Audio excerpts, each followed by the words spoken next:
Inoue has defensive problems that no one is talking about, and I'm here to show you. First clip, let's get into it. Slowing it down, really seeing it millisecond by millisecond. Everyone knows boxing is a game of inches, so we have to slow down the game and really see it for what it's worth. See the tendencies in real time. Let's see it. He goes jab low, jab high, and a straight right hand from Inoue. Um, Beautiful combo, beautiful setup. Picasso shells up, but let's look at Inoue right here really quick. Let's look at this defensive technique that Inoue is displaying right here. His head's on the center line and his hands are down. He looks like Brian Norman Jr. And I noticed this in Brian Norman Jr.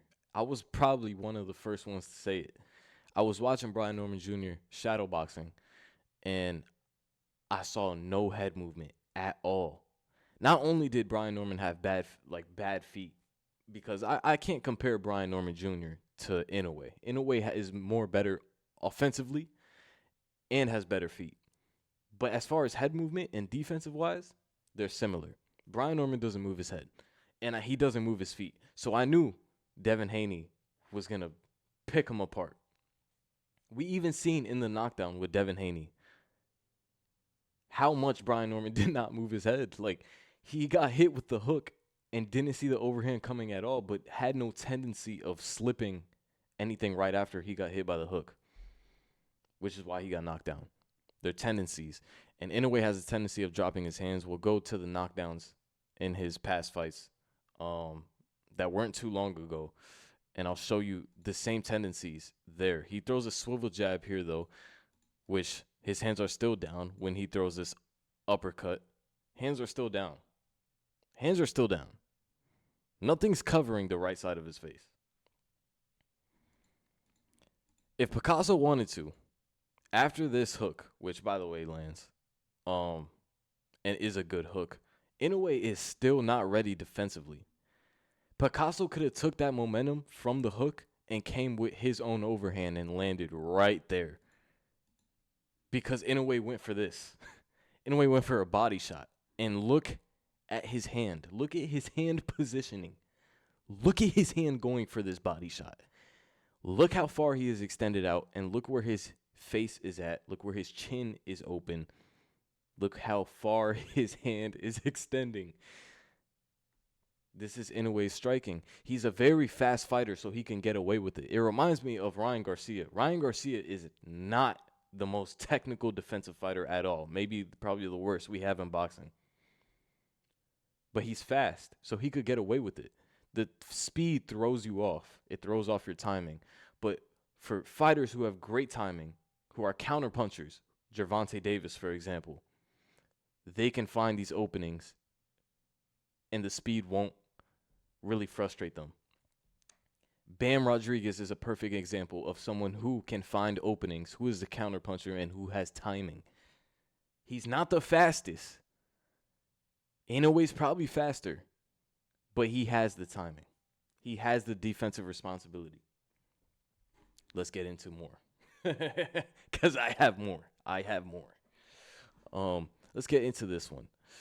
And one thing about Inoue, I want to say, good feet.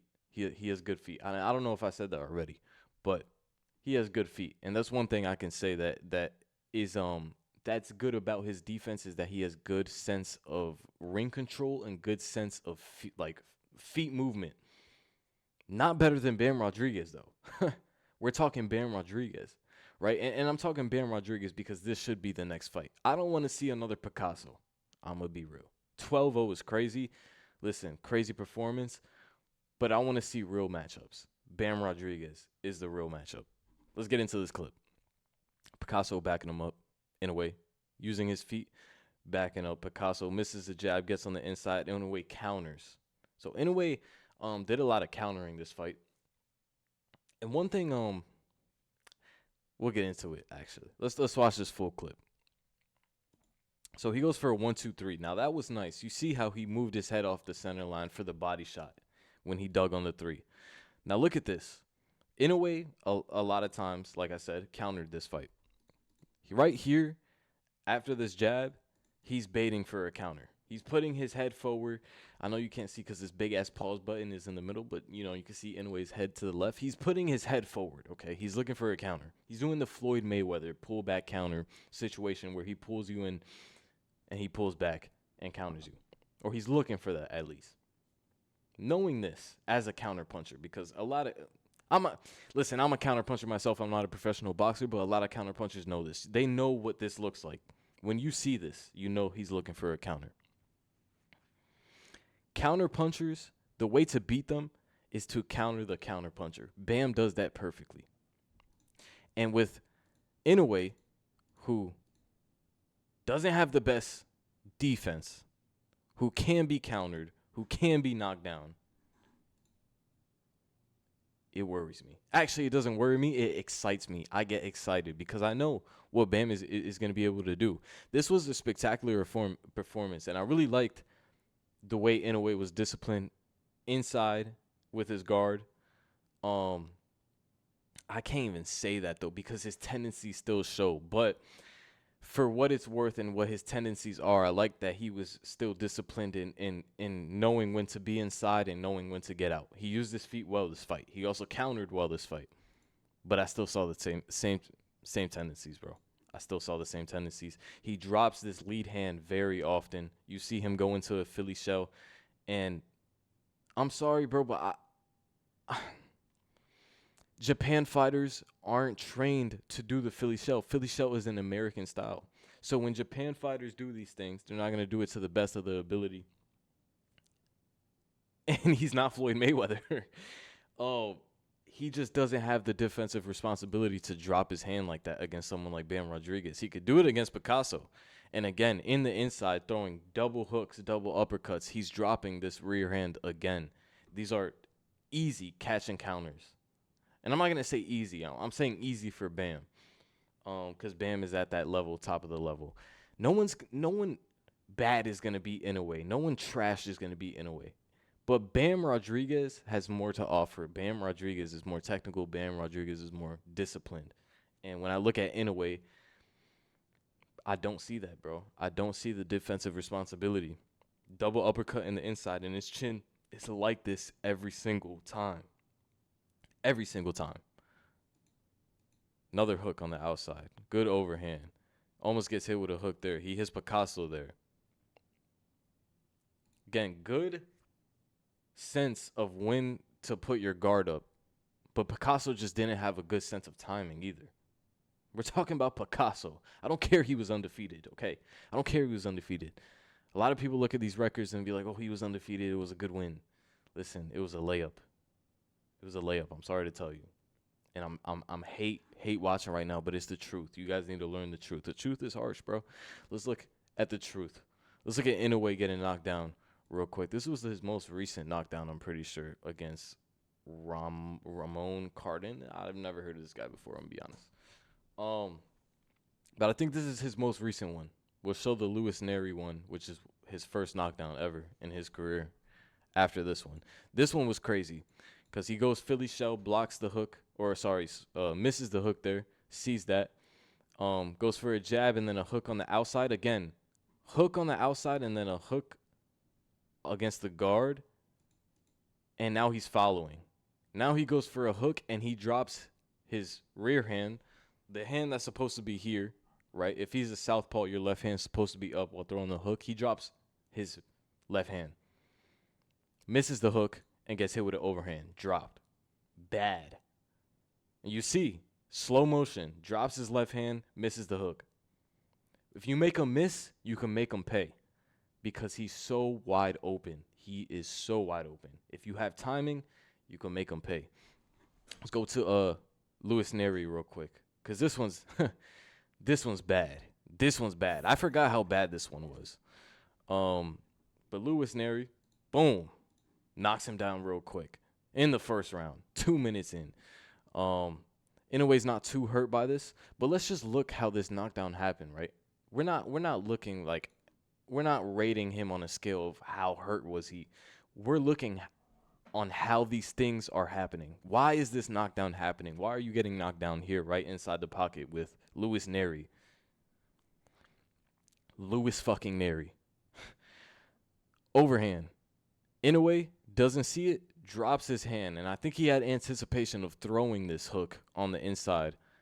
Luis Neri got the good timing of it and just clocks him with an overhand straight on the chin. Inoue is wide open. Wide open. His chin is wide open. This shot doesn't graze the glove and then hit the chin. This doesn't come around the guard. This doesn't come in a sneaky angle. This comes right to the chin, wide open. Wide open, bro. There's no defensive responsibility in Inoue. I'm sorry. There's no defensive responsibility. And he does a great job in these fights of coming back, getting back in blood. You see he gets his knockdown on Luis Neri. Luis Neri, who is, let's look at the IQ of Luis Neri real quick. He gets a knockdown, and he gets overconfident and fucking overreaches and just walks right into a hook. Good IQ, Luis Neri. Let's keep going into the fight, though. Inoue starts feeling himself, of course. He got the knockdown back. Now it's an even fight. So he goes cross, and he rolls under that. That's a good defensive move, right? Beautiful defensive move. He goes jab, jab. Luis Neri overextends again and gets hit with a 1-2. Luis Neri, bro, you are so bad. He gets hit with a jab again. Inoue backs up. And he does that little like tap shit on his chin, and then he does this bullshit. Look at this. Look at this. Just look at this frame right here. Look at Inoue's cross. It lands on the glove. Now look at his hook. Look how wide open. Look how he swings back for this amazing power, the monster. Look how he swings back for this. This is good offensive technique when you're fast. You could get away with it. But against the highest of the highest level, it's not working, bro. It's not working. Terrence Crawford versus Canelo Alvarez. Every single time, and I made a video on this, every single time Canelo throws a hook, he throws hooks like this, wide open. Extends all the way out here to throw a power shot. And it's usually just one hook. Terrence Crawford, every single time, catch and counter. Catch and counter. Catch and counter. Move around. Catch and counter. Get the timing. Bam could easily do this. And it's easier with Inoue because he is so much worse defensively than Canelo. Canelo actually has, I want to say, decent head movement.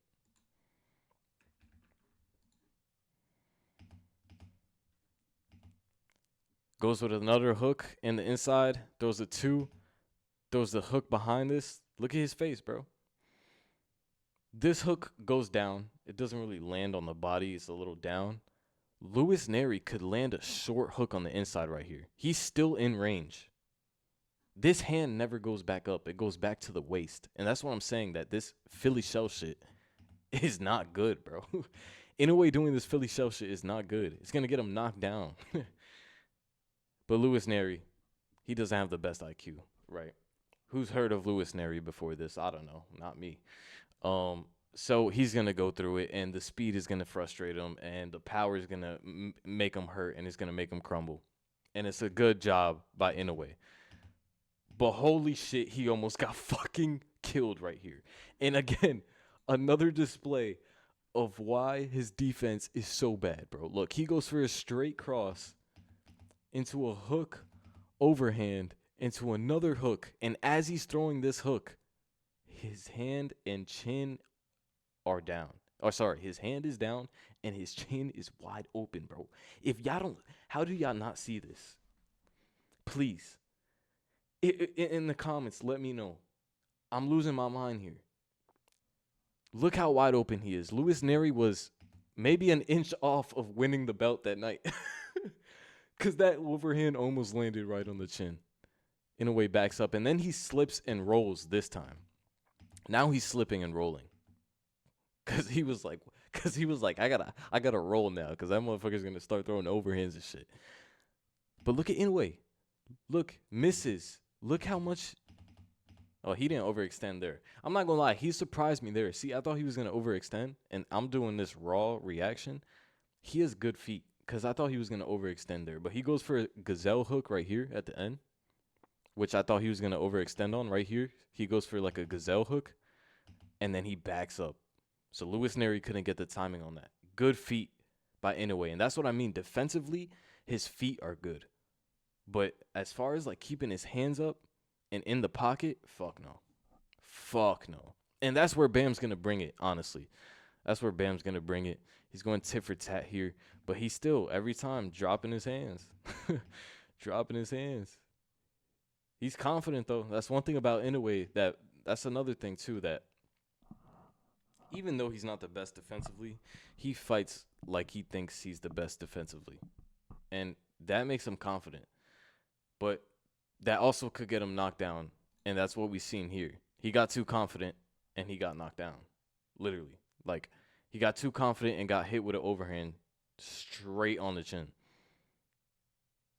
Trying to walk him down, has the Philly shell going, hits him with a hook on the gloves, thinks he got him, and then he's following him and gets hit with an overhand. Inoue has defensive problems. It's clear as day. I can make a part 2 on this, but I'm not going to keep yapping. I showed you multiple examples. Like the video and let me know what you guys think. Like the video and let me know what you guys think. If I'm bugging, I'm bugging. Let me know who you think wins, Bam or Inoue. I got Bam all day. That day we're gonna make so much money, it's gonna be insane. We'll never see Bam at like minus 150 odds ever. So that day we're gonna make hella bread. But I hope you guys enjoyed. And yeah, you guys let me know. Actually, don't even let me know. I know Inoue is a fraud. I know Inoue is a fraud. All right. Peace.